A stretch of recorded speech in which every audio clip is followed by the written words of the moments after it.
Welcome back, everyone. This is Jason, a.k.a. J-Bone of the Ramblin About Wrestling podcast, right here to bring you the feature interview that we did with Chris DeJoseph from last night's Ramblin About Wrestling podcast, episode number 82.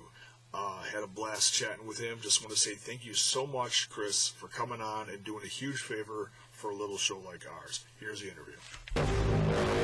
J-Bone's Mucha Lucha.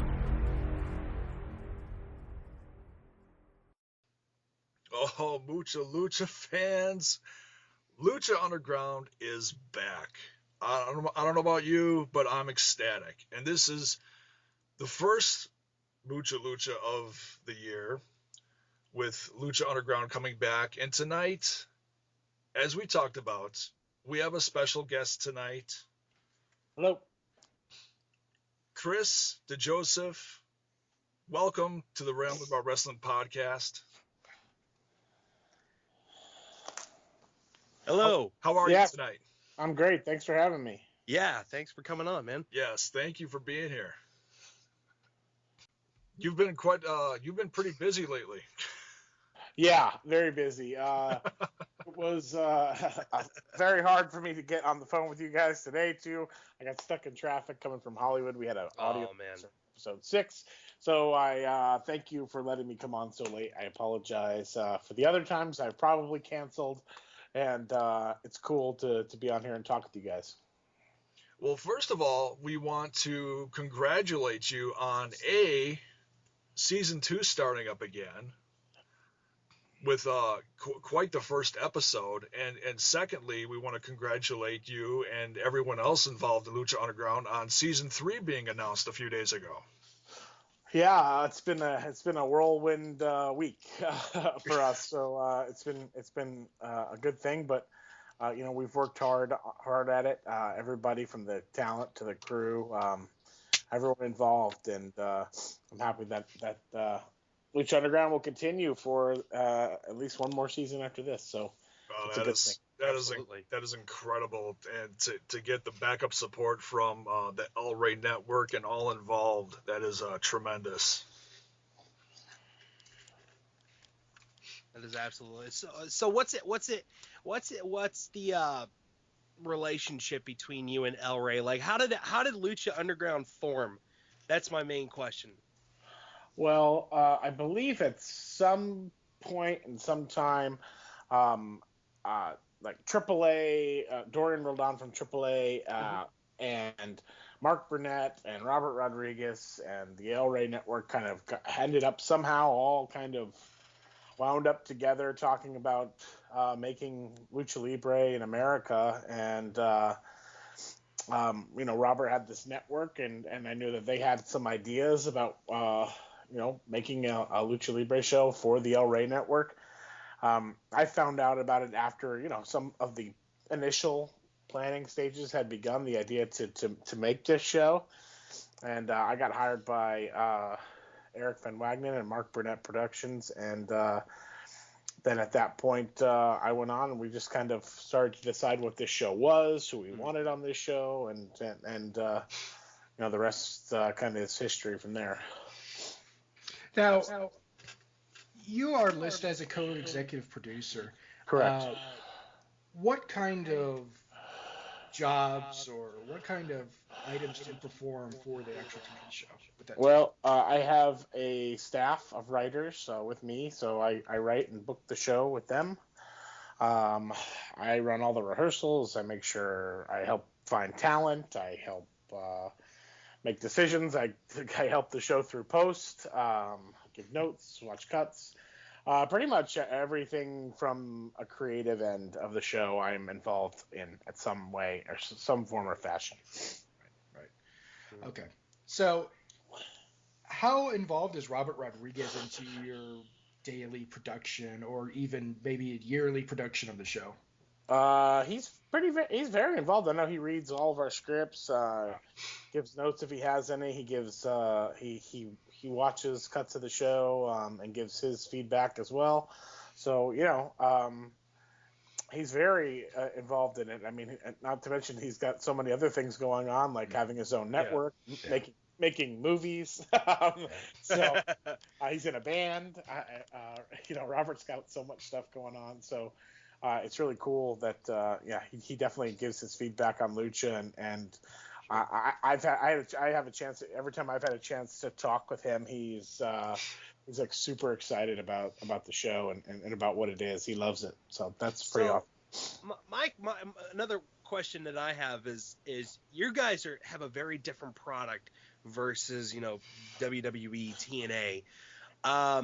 What made you want to bring this product as a movie type of Production. production? Exactly. Yes. Thank you. Well, I mean, I think in the very beginning, obviously we wanted a scripted wrestling show. There's no difference really in that regard as TNA and WWE is. Right. But I think the network and Robert and his people and even the people from Burnett wanted to, shoot the show differently. I think, in the very beginning, I was hoping to do at least vignettes with 2 cameras at least. And then it kind of, this guy Skip Chasen, who is a big time guy at the El Rey Network, who's cut a lot of Robert's trailers and other movie trailers, Ridley Scott, stuff like that. He shot our Prince Puma packages for the first 3 episodes, and once we saw those, and the look was so amazing, and the decision was made that everything should be done like that. Okay. Oh, that's cool. Yeah. I want to backtrack a little bit. Were you a fan of wrestling growing up? I've been a fan of wrestling my entire life. Yeah. Oh, that's awesome. So, who are some of your favorites? Oh gosh, Ric Flair, Ricky Steamboat, Macho Man, Randy Savage, Booker T. I'm trying to think of some other guys that I always liked. Shawn Michaels, of course. Tully Blanchard. There's a whole bunch of guys. Rick Rude. Lots of guys. Yeah. Your list is very extensive. Yeah. So, do you have a memory from watching wrestling that you could pinpoint on that, like when you were a kid? That's that like a particular WrestleMania or Starrcade or something that drew you in and said, this is what I want to keep watching. I mean, for me, I would say probably the biggest thing for me as a kid. I had a WrestleMania 1 poster in my room that my aunts got me, and I remember that. I remember I lost my first tooth, and I asked for a wrestling figures, and I asked for a Sheik and Volkov 2-pack. Oh shit! So, Wow. yeah, man.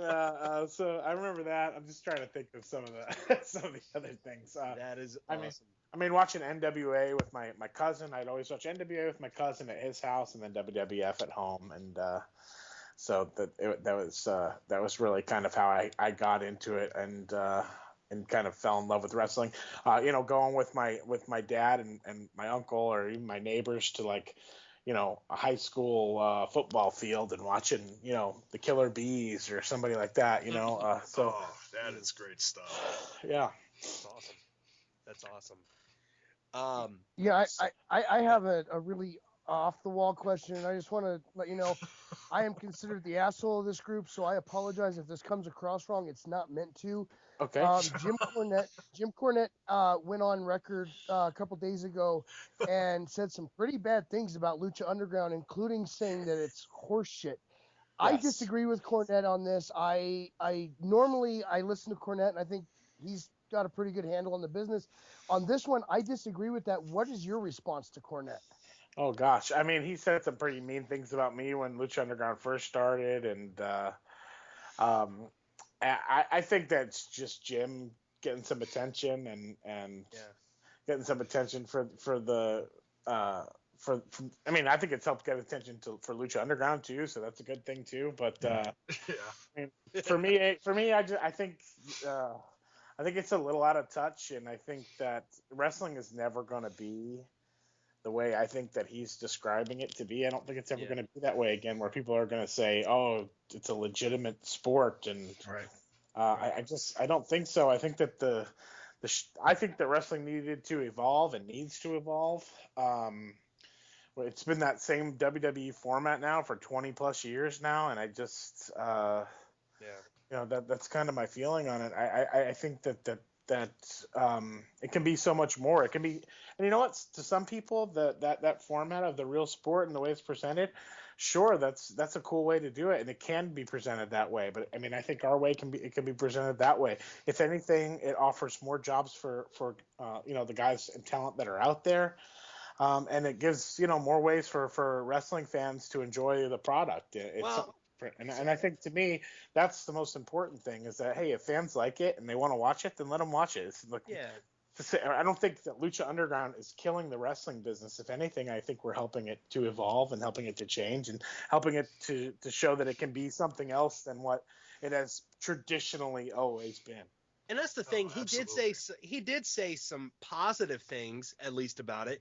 He said the cinematography is wonderful. Looks like a John Ford Western. But he said I can't say enough. Well, he said I can't say enough about the production. But he does like one of your wrestlers, and that is Johnny Mundo. Yeah. But John Morrison. Johnny Mundo. Morrison. He feels horrible. He feels so horrible that he's stuck in Lucha Underground. Sure, exactly. Yeah. Now there is another piece of news that I was going to incorporate in our wrestling news, but I wanted to save it for you because I want to hear your thoughts on this. During an appearance on the Wrestling Mayhem show, Lucha Underground co-executive, and I guess that's you, it claimed that WWE attempted to sign the entire Lucha Underground roster. Can you kind of give us a background on that? I mean, I think that was taken a little out of context. I think I was just, in the midst of a fun conversation on a podcast that at the time only had, a small viewership and now has expanded tremendously since that comment. But I mean, to me, like, hey, it's true. I mean, those guys, I've been contacted by the writers from WWE telling me that they want our guys. I mean, it's no secret. I wouldn't see why they wouldn't. But hey, I mean, what? I don't understand what's so controversial about it. Right. Well, I don't. Right, I just, this. If anything, man, this is a place where you can clear the air, because we find all these stories and we have nobody to back up what they're saying, and especially if it came out, if it was brought against you or brought up with you, then I'd rather clear the air with you. Right. Yeah, I mean, personally, for me, it's like, sure, they contacted guys. We have our, we're a business. We have talent under contract and things like that. I mean, the same thing happened, with TNA and Hernandez. I mean, people are always looking at other talent. I think you're always trying to keep your eye to the street for guys. And yeah, sure. WWE had approached a lot of our guys after season 1 trying to get them. Do I think that what they're trying to do? I think I know what they're kind of trying to do. Sure. I worked there for a long time. I have a pretty good idea. So, I mean, I don't know. You call it controversial, call it what it is, but it's the truth, and I'm sticking to it. Sure, absolutely. Well, I think damn straight. I think that what a lot of the guys in Lucha Underground, I mean, if you look at like Johnny Mundo, Johnny was in the WWE, everyone knows that, and I'm assuming because in the WWE you still work 250 days. How many dates do WWE guys work? A lot, I'm assuming, correct? Yeah, probably anywhere from 250 to 300, I would imagine. And in Lucha, how many dates you guys think your wrestlers work? I mean, counting vignette, it depends for an entire season. I mean, they're probably, I don't know, let's say maybe 10 weekends, maybe a little bit more. Right. 10 weekends. That's incredible. Right. So if you look at it, and I totally understand this. There's guys that they love doing Lucha Underground. They love the atmosphere. Why would you want to go and put your body on line for 250, 300 dates a year? You know, Yeah, especially when you can still go work. We still let you go work Japan. You can work all other non-televised shows in America, and at the same time, a lot of our talent are branching out into acting and movies and other television shows. And I mean, some people have other things that they want to do, bodybuilding and stuff like that. So, I mean, for us, it's kind of it's a cool environment. Everybody's part of the show, and I mean, not only that, it's a little bit more free environment than at least at WWE. I know, because that was one of the main things that I wanted when I came onto the show, was to kind of create a no stress environment where talent didn't have to be afraid to share ideas and be themselves. right. So I think that's one of the major problems I had, while I was at WWE. But hey, when you're there, you do what they want, and you do things the way that they do them. And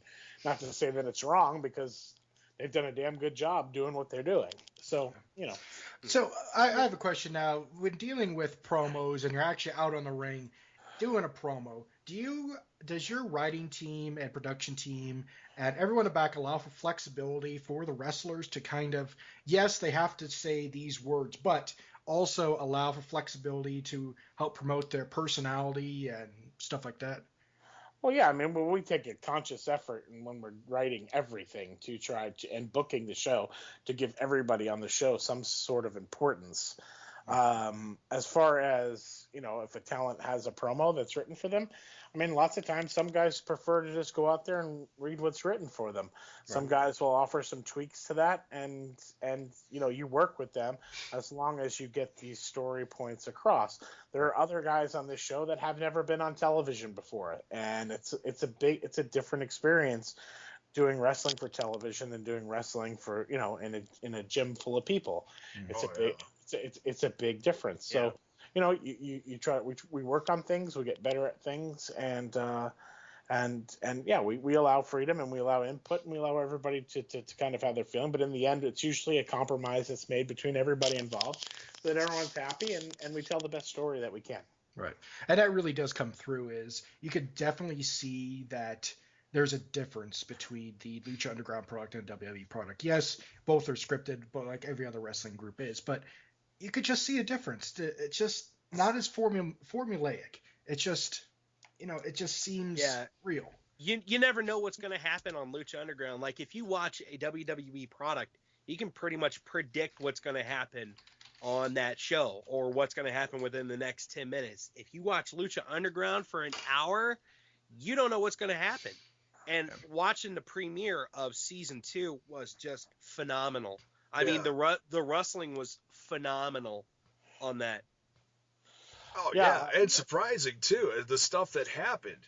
And that's one of the things I want to talk about next is, in WWE we have the Divas Revolution, and I'm putting that in quotes as I'm saying that. But on Lucha Underground, it's so much better on different levels.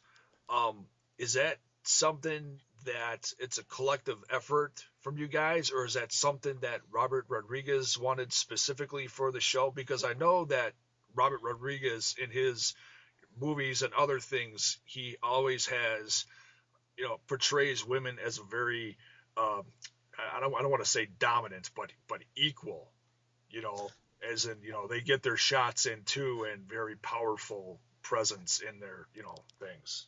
Well, yeah, I mean, I think we look at entertainment as a whole when we were kind of putting this show together, and obviously we try to model Lucha Underground after Robert and Quentin, and a lot of those guys and what they do, and that was one thing. It was like, let's not make our female characters arm candy or ditzies. I mean, I guess certain people could be, but let's make them powerful. Let's make, WWE usually, they do preach the, strong, powerful women, but I don't think there's any women that are more stronger or powerful than the women that are on Lucha Underground. And it's sorry to interrupt, but it's really not uncommon to go to an indie show even and watch a female wrestler take on a male wrestler. Yeah, I mean, I think the way we looked at this show like entertainment. If you go to watch the Avengers, you'll see Scarlett Johansson beating somebody's butt. If you you watch Kill Bill, Yeah, exactly. I mean, it's like I don't know, and I think it even goes to the fact that you look at Mortal Kombat or Street Fighter or games like that. Like if you look at it that way, it's not anything different. These are superheroes. They're and this is a fictitious show. It's Right. Yeah, and I just want to say bravo for the whole for the whole first segment on Vampiro, but we're talking about Divas, so I kind of want to continue that just a little bit with Katrina like running the show now. She's like it says on the door, proprietor. That segment with her in the office, and then leading to her looking out the window. The whole cinematography between that and then you see Bill Muerte sitting, on high, and the music behind it. Oh my God, I had friggin' goosebumps watching that whole segment, just how it was done. It was like, oh my God, there's Mill. I mean, you really felt like this guy was a god on high, looking down on all the believers, they like to call him in the temple. Yeah, we had a lot of fun with this season with Dario kind of being gone from the temple right now and what we would do and we thought that it'd be cool for Katrina and Mill to run things. I think you say the word diva and I think that word has just been used and taken because it's the WWE's language that they've shoved down everybody's throat. But sure. I don't look at our girls on our show as divas. They're performers, they're actresses, they're athletes, they're wrestlers. Yeah. And I don't know. In a way, I think that even comes off as a negative word for these girls as divas. They're there's so much more. Totally, and I've known a lot of them for a long time, and I know how talented they are, and we want to use them not as secondary characters on our show, but as main characters on our show. Yeah. I got to tell you, man, Mil Muertes is just a freaking beast. Yeah, he's crazy. He is a flipping beast in that ring. I think he's larger this season than last season, honestly. Yeah. He's a tad bit scary, to be honest with you. Yeah. He is a pretty intimidating dude, and it's been awesome to watch his character grow before our eyes. There's nothing better than watching someone evolve into something totally different and to evolve as a wrestler, and it's great to watch. Yeah, and he will continue to evolve. The man of 1,000 deaths will continue to change and evolve. I don't know how much you can go into this since we haven't really seen him on TV, but what will Rey Mysterio play in Lucha Underground? What kind of role? I think he'll play a very important role in Lucha Underground. Okay. He obviously, I mean, the name Rey Mysterio speaks for itself. In my opinion, the greatest luchador of all time, and we're honored to have him as part of the show, and honored to have him and his character kind of take it into our world, which is it's pretty cool. I think we have some pretty awesome stuff in store for the man from the 619. Absolutely, I'm excited to see him. Right, I love it. I have just one question, and it's kind of like going off topic a little bit here, but for those people that can't, I'm sure you get this a lot, and everybody backstage gets this a lot, but for those people that cannot see Lucha Underground, is there any type of streaming service, or is there any other way to watch you guys? I know Lucha Underground in general. I know that they're working on it, on some other ways to watch it. But I do know as of right now, there's Sling TV, which you can get a subscription and watch it and support the show. Obviously, I know that there are people out there who pirate the show. Yeah. So are we going to have to get hashtag Netflix Lucha Underground going again? I mean, I think that's been out there a good amount of time, but I think good things are in the future for Lucha Underground and its availability for people to be able to see. So yeah, we're going to keep trying to grow and expand this show and help it reach more and more people. I have one question, and I'm going back to women's wrestling. Do you see in the future with all the changes of sports athletes and dealing with women and now how we're seeing more and more women's athletes, do you ever see a woman actually winning a world title in Lucha and WWE, TNA, any big wrestling organization? Absolutely. Right. No doubt in my mind. And that would be because I remember we had I've always heard rumors of China taking the WWE title, at least having. I think she had a WWE title match, correct? I can't remember. We were talking about this the other day. I don't think she ever did, but I might be wrong. Right. Well, she had the IC title, didn't she? Yes, she did. Something? Yeah. Yeah. But I think it would be really cool for Lucha or any big organization to just say, okay, we're gonna make a woman the champion, and it would just be the coolest thing. That would be trend setting, honestly. Yeah. That would be trend setting. And if Lucha could be the first, company to do that or promotion to do that, that would be just awesome. Yeah. It wouldn't surprise me one bit considering what we've seen between last season and the start of this season. Yeah.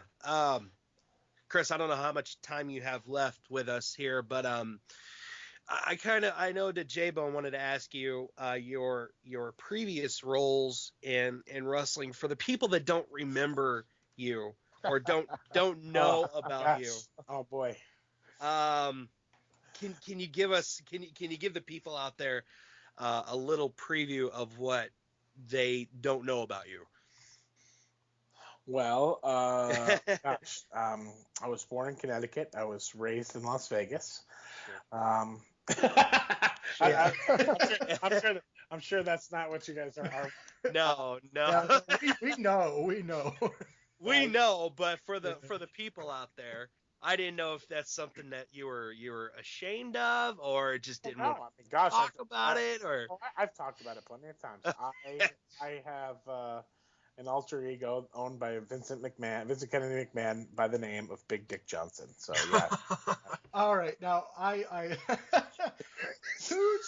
whose idea was that? Because that was the funniest damn thing I've ever seen. Was that Vince's or your idea? Well, it wasn't my idea at all. It was, they were coming up with some gags for DX to play when they came back, and we were in a meeting, and somebody was like, "Well, what if there's a male stripper, or whatever?" And then somebody was joking and said me, and then I was like, "Oh gosh!" And they said, "Would you do it?" I'm like, "All right, whatever." I was like 25 years old. I didn't care, and Hunter was kind of egging me on a little bit, like, "Come on, dude, it'll be cool. DX is coming back. It'll be very DX-ish, I'm like, that it was. And I'm like, okay, all right, I'll do it. And then it kind of, like, the next week, I know, like, Hunter was saying to me, he's like, at first I think I was just going to rip off my shirt. And Hunter's like, you should go all the way. You never know, dude. This could turn into something crazy. And, it was probably, half a rib or a whole rib on me. But I scored a baby all over Vince's suit in Rochester, New York. And the next week I fought the Sandman in Roanoke, Virginia. So, yeah, I remember that Sandman spot. that hurt really bad. Yeah, and then other fun times, dressed as babies, New Year, popping out of boxes, stuff like that. It was nice when I was broke because at WWE they really don't pay you anything, at least at that time. So it was like any extra money I could get, dude, to help pay my rent in Connecticut was a good thing. At least you were not the birth child of the fabulous Moolah. At least you just had that going for you. Yes. Well, and the other thing is, like, the way I look at it is one day my grandchildren will probably be really proud of me when they find As long as we've brought up the Big Dick Johnson thing, let me ask this. Oh, gosh. I'm pretty sure that Lucha Underground is more fulfilling, but what was more fun for you? What you're doing now or when you did the dance for Vince?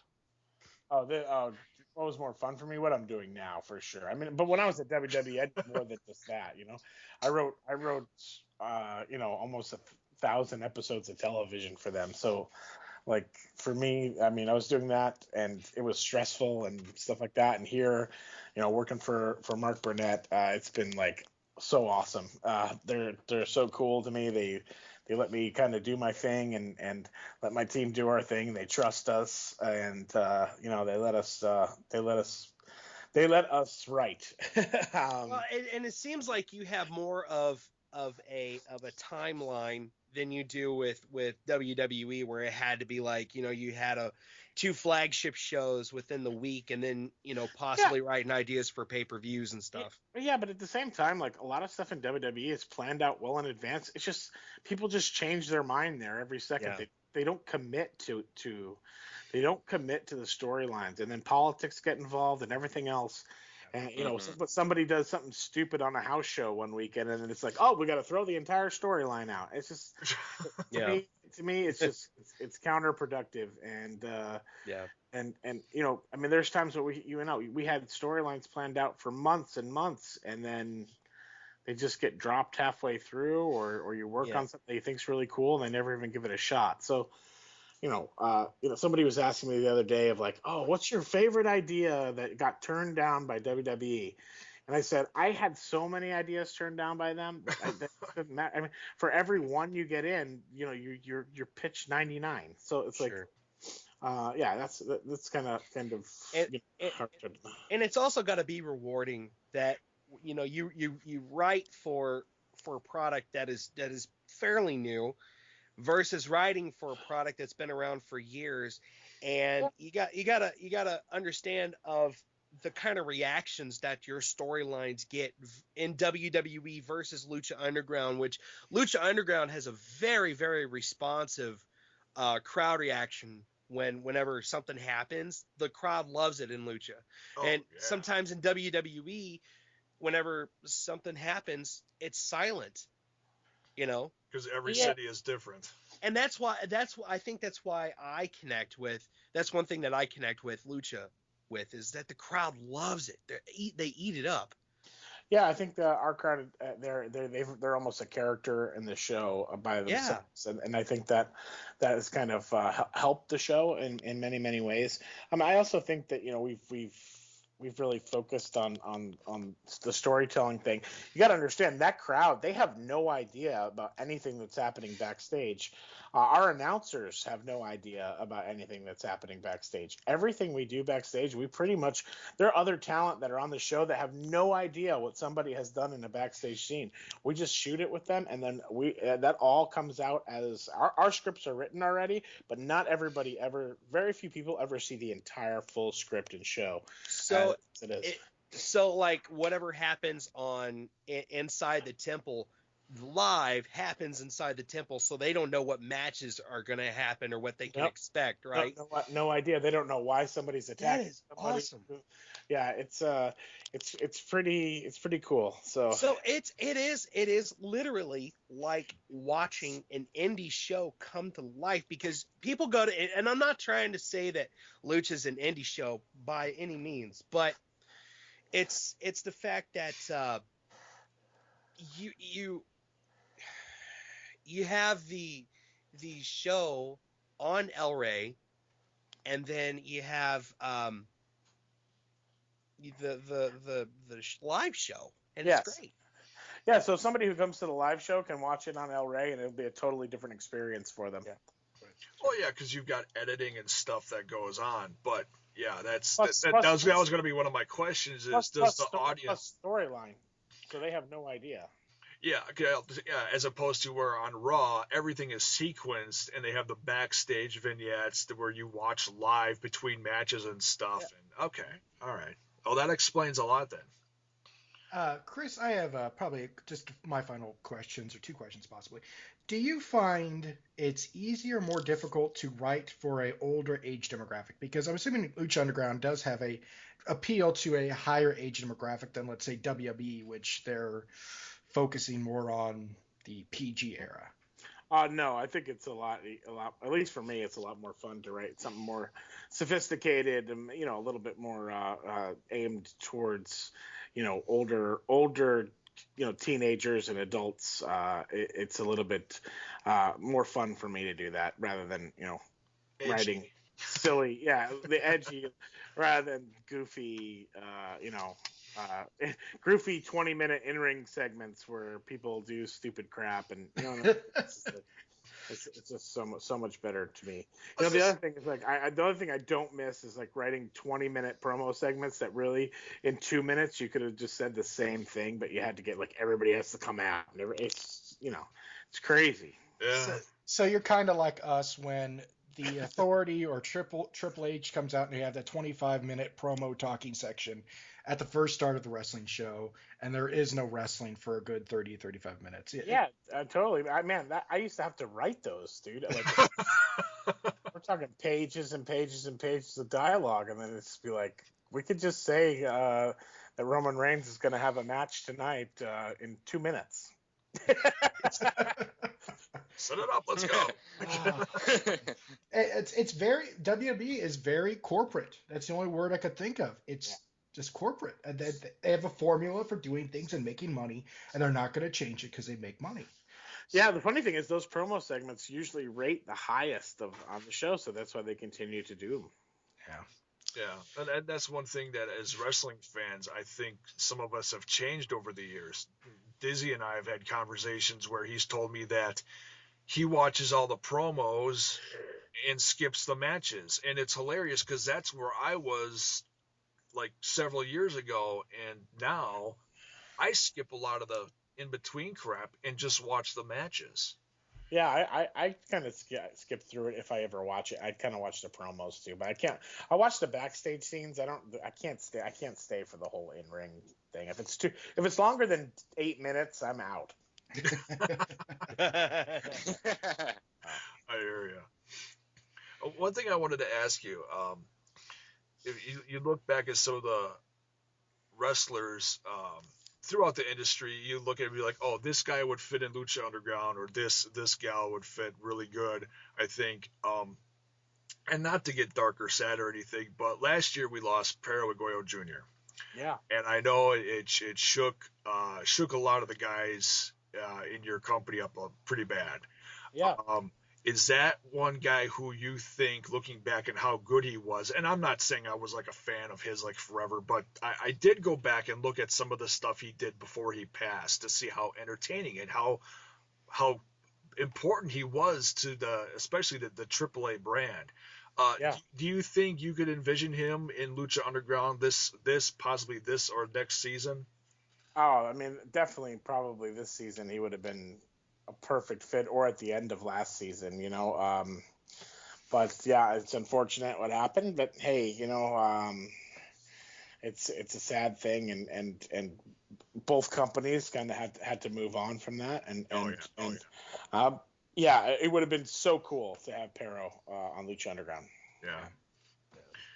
And one thing that I noticed at the start of the show is a little jab back and forth between Matt Stryker and Vampiro. Is something completely unbeknownst to me is that there is some kind of drinking game involved between two of them calling each other brother. I did not realize this. Is that true?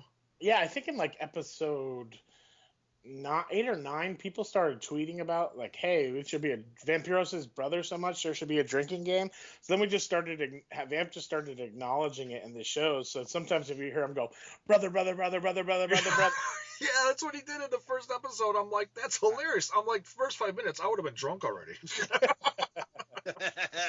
So they have a little fun and throw brothers out there every once in a while, and even Stryker now adds to it. Oh, he did. Funny. He totally did. That's funny.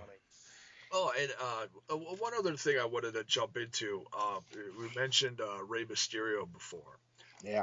I noticed that there's another part of Lucha Underground that is coming to see the light of day soon. There is a new Lucha Underground comic book coming out. Mm-hmm. Is there anything that you could tell us about it, or how this came about, and also where we can find this? Well, I know that. I helped create these with this guy Justin Ortiz, and then some talented artists and writers who had time to make comic books. I just gonna go through things, and we tried to make a few like comic books that happen in between season 2 and season 1 and season 2, and and they're just kind of fun books for people to read, and they're available, I think, on like iTunes or the iBooks or and some other places, comics.com, I think, or something like that. But there's actually hard copy versions that I think will be at like Comic Cons and things like that. So that'd be incredible. I know at the we just recorded our season finale for season 2 this past weekend, and we gave them out to everybody at the temple. So. They're out there. I've got a few copies of them. I actually had one autographed by Rey Mysterio. I've rarely asked for an autograph, but I had to ask for one from Rey. He's been a friend of mine forever, and I've never done it. I usually don't do it with talent. I try to stay professional, but he's just so awesome. I just said, hey, will you please sign my comic book? How long have you been looking at Rey Mysterio as a company? I mean, I know that there's been interest in Rey Mysterio coming to the company for a while. It was kind of a AAA thing where they were going to have him, and then it was kind of like, hey, we can have him on Lucha Underground too. So for a while, I mean, obviously we'd be interested in him. I mean, nothing legitimizes a show called Lucha Underground more than having the greatest luchador ever on it. So that's kind of, I think was a good thing for us. Yeah. Sure. How has his health been? Outstanding. Oh, good. He's like a new man out there, man. He's incredible, man. He's just what an incredible performer and athlete. It's nuts. It's nuts to see. It's nuts to see what Rey Mysterio can still do. It's crazy. He's not working 300 days a year. Yeah, definitely. And I think that the temple inspires him a little bit, and that's a good thing, And you should see the look on everybody's faces there. I mean, I'll tell you that probably 90% of our roster, the reason that they became wrestlers was because of him. Yeah. And, it's really cool environment backstage. And he's just like, it's just a pleasure and an honor to have him around.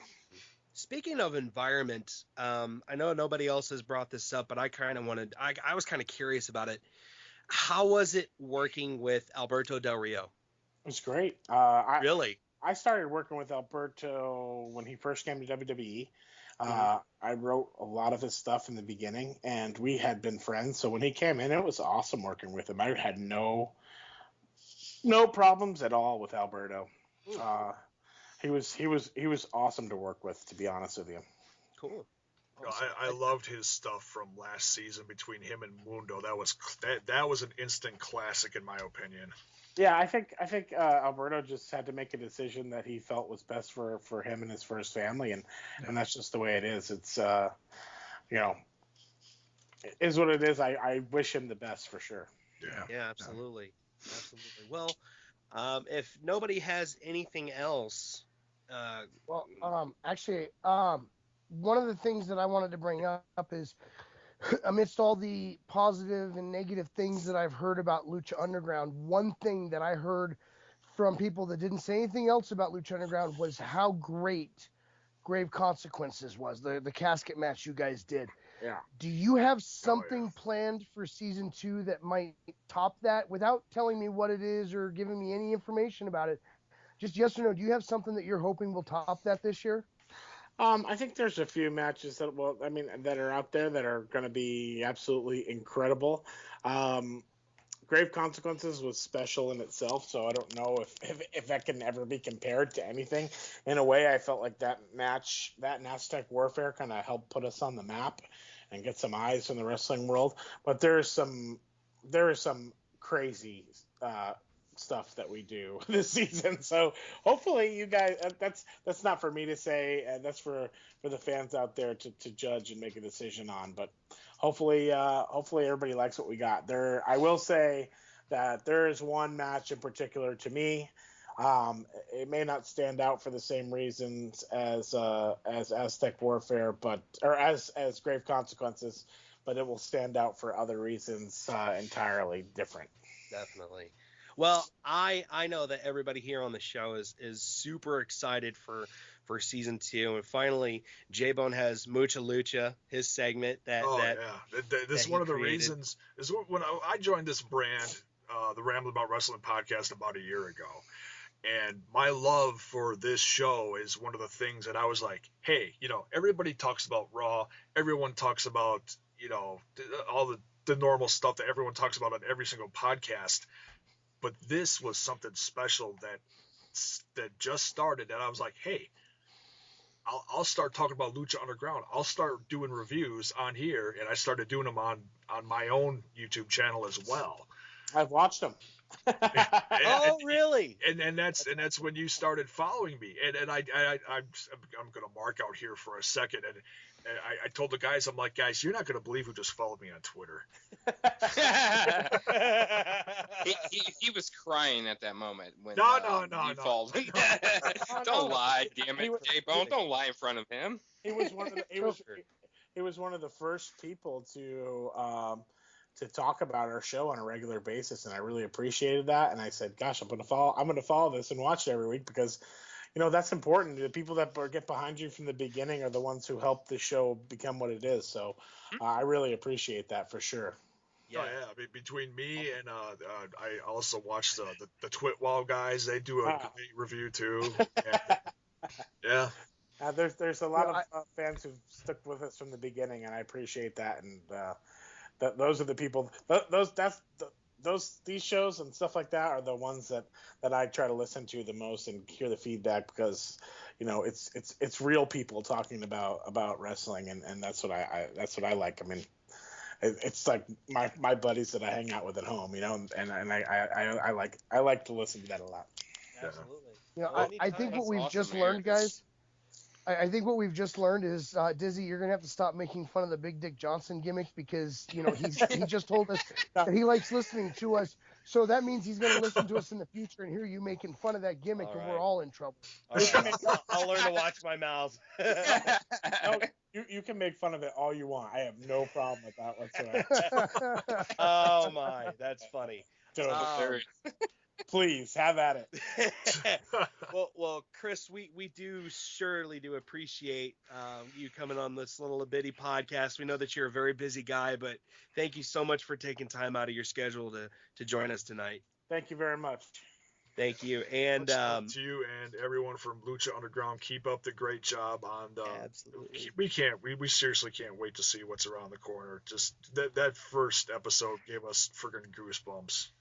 Absolutely. Oh, good. Well, I hope you guys continue to enjoy Lucha Underground, and we keep making a show that you guys enjoy. Definitely. Yeah. Pressure's on. Yeah. It's that sophomore thing. Show Jim Cornette what you can really do. There you go. There you go. It's like a really awesome movie that sucks.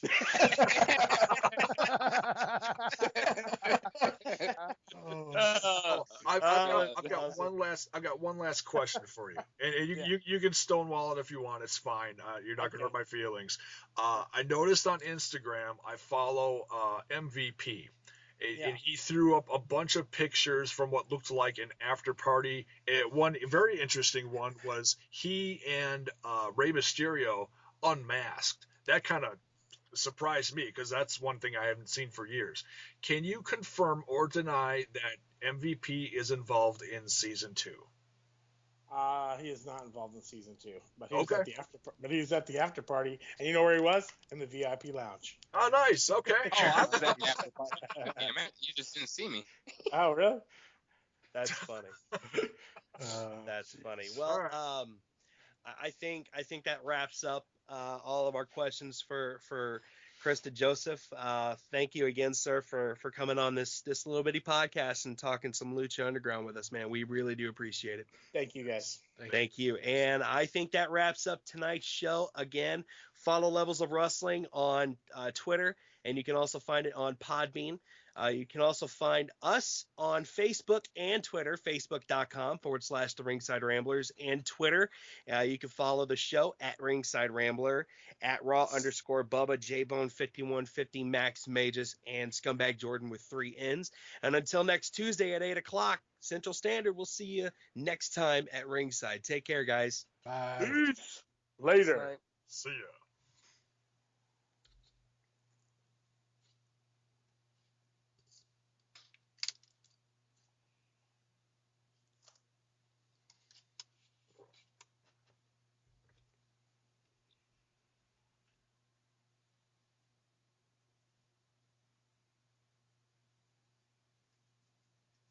All right, we're out.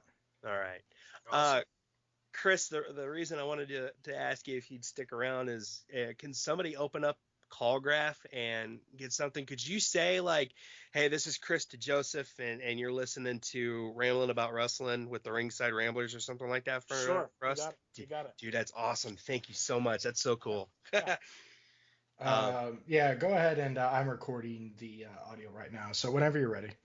Hey, this is Chris DeJoseph from Lucha Underground, a.k.a. Big Dick Johnson, and you're listening to Ramblin' About Wrestling with the Ringside Ramblers, baby. That was priceless. Dude, that was awesome. I love it. Thank you. All right, cool. That was awesome. All right. Thanks, Chris. We really appreciate it, man. All right, thanks, guys. Yeah. Absolutely. Have Thank a good you. one. Yeah, it's Bye. You been a too. pleasure talking. Thanks much.